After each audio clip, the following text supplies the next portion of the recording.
Dear students, welcome to my YouTube channel. आप सभी का मेरे यूट्यूब चैनल पर स्वागत है। इस वीडियो में मैं आपको बताऊंगा कैसे डेटा को याद करें। बहुत ही कम समय लूंगा क्योंकि कल आपका एग्जाम है, तो इसलिए मैं ज़्यादा समय नहीं लूंगा। 2-3 मिनट के समय में ही आपको चीज़ें बताऊंगा कि डेटा को कैसे याद रखें, याद करें। जिनको कई लोगों का कमेंट आया कि सर ये दिक्कत हो रही है कि डेटा को कैसे याद करें या फिर कैसे अज्यूम करें। अज्यूम करने में डेटा को दिक्कत आ रही है, तो उसके लिए मैं बता दूं कि जब ड्राइंग को आप बना रहे हो तो कैसे डेटा को अज्यूम करेंगे या फिर कैसे चीज़ों को याद रखेंगे। तो आइए चलते हैं और उसके लिए मैं आपको पेपर में बताता हूँ कि कैसे याद करेंगे। और अभी तक चैनल को सब्सक्राइब नहीं किए हैं तो सब्सक्राइब कर लीजिए, बेल आइकन को प्रेस कर लीजिए, जिससे किसी भी आने वाले नए वीडियो का नोटिफिकेशन आपको प्राप्त होता रहे। और जितना अधिक से अधिक हो सके चैनल को अपने दोस्तों मित्रों में शेयर करें ताकि उनको भी इसका लाभ मिल सके। तो आइए चलते हैं सीट पे और मैं आपको वहीं पे बताता हूँ कि कैसे डेटा को अज्यूम करें या फिर याद रखें। जैसे ये मान लीजिए, ये आपका मैंने एक दिखाया है स्टील ड्राइंग का बीम टू बीम जो फ्रेम्ड कनेक्शन है, इसकी ड्राइंग आपको बनानी है। और इसमें जो आपके डेटा हैं इनको याद रखना आपके लिए थोड़ा सा मुश्किल हो रहा है, या फिर जो अज्यूम करना है डेटा को, उसमें इसमें आपको दिखा रहा हूँ मैं ये पूरी ड्राइंग। ये इसको दिक्कत आ रही है आपको मान लीजिए, तो आप क्या करेंगे, इसको आपको खींचना है। तो डेटा को कैसे याद रखेंगे इसके बारे में आपको मैं बताऊंगा। तो ये आपके डेटा दिखाई दे रहे हैं। मेन बीम सबसे पहले 200 × 600 की है। कुछ नहीं करना है, इसको रटना नहीं है कि 200 × 600 है। आपको सबसे पहले खींचना क्या है ये देखना है। तो आप सबसे पहले ड्राइंग में आपने पढ़ा है तो देखा होगा कि हमने इसको यहाँ से लेकर यहाँ तक खींचा है। तो इसको यहाँ से यहाँ तक आप फ्री हैंड प्रैक्टिस करेंगे कि ये यहाँ से यहाँ तक आपने कितना खींचा था।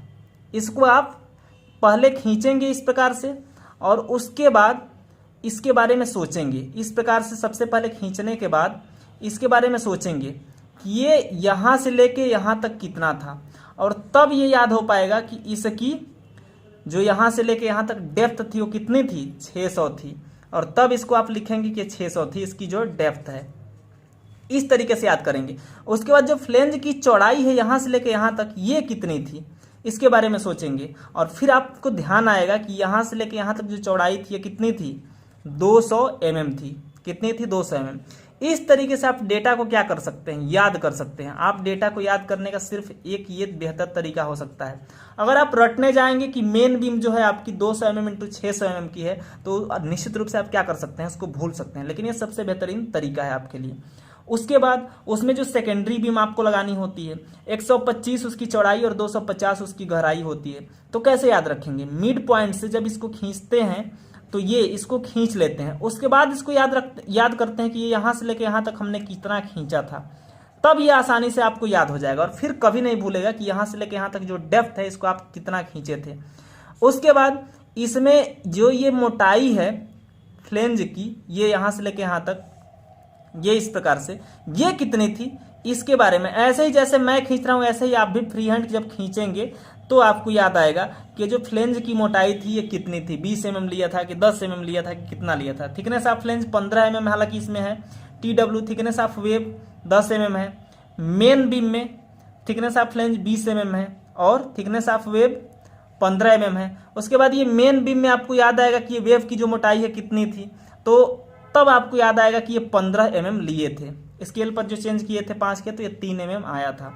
फ्लेंज की थिकनेस 20 mm थी, 4 mm हमने इसको खींचा था, तब आपको याद आएगा। ऐसे आपको डेटा को याद रखना है, इस तरीके से रटना नहीं है। आप डेटा को रटने नहीं जाएंगे कि ये 3 डेटा या जो भी है 5 डेटा 4 डेटा इनको हम क्या कर लें, रट लें। ऐसे बिल्कुल आपको नहीं रटना है। इसी तरीके से आपको याद करना है। बहुत ही आसानी से आपको क्या हो जाएगा, याद हो जाएगा कि ये जो डेप्थ थी इसकी कितनी थी, 250। ये कितनी थी, 250 इसकी डेप्थ थी जो हमारी सेकेंडरी बीम थी। ये हमारी सेकेंडरी बीम, और यहीं पे सेकेंडरी बीम के सामने लिख देना है इसकी जो साइज है 250, चाहे लिख देना 125 × 250 mm। यहीं पे लिख देना है, जब जहां दिखाना है वहीं पे। इस तरीके से आप क्या करना है, डेटा इसको याद रखना है या फिर अज्यूम करना है। जैसे मान लीजिए इसमें अज्यूम करना हो आपको कि इसकी फ्लेंज की मोटाई कितनी हुई, अपने से मानना है। तो फ्लेंज की मोटाई अपने से मानना है, याद रखेंगे इसको कितना हम खींचे थे, बस उसी हिसाब से अज्यूम कर लेंगे। जैसे मान लीजिए आपका थिकनेस ऑफ फ्लेंज नहीं दिया है कि 20 है और कह दिया जाए कि अज्यूम करना है, तो आप ड्राइंग बनाए हैं तो उसमें इसकी मोटाई कितने लिए हैं जब बनाएंगे तो आपको याद आ जाएगा, और फिर उसको क्या करेंगे, खींच के चले आएंगे। और इसी तरीके से क्या करेंगे, जितने भी डेटा हैं उनको आप याद रखेंगे और क्या करेंगे, बना के ड्राइंग को आएंगे। तो उम्मीद है आप लोग अच्छे से एग्जाम देंगे और अच्छे तरीके से ड्राइंग्स को बना के आएंगे। किसी प्रकार का कोई डाउट या कंफ्यूजन नहीं होना चाहिए। दूसरी चीज, कोई भी नया आपको किसी प्रकार का कुछ नहीं करना है एग्जाम से पहले। जितनी चीजें जैसे आप पढ़े हैं उसी को बस रिवाइज करके जाइए और एग्जाम में अच्छे से ड्राइंग बना के आइए। और मैं आपको एक बार फिर से बहुत बहुत बधाई देता हूँ। Thank you.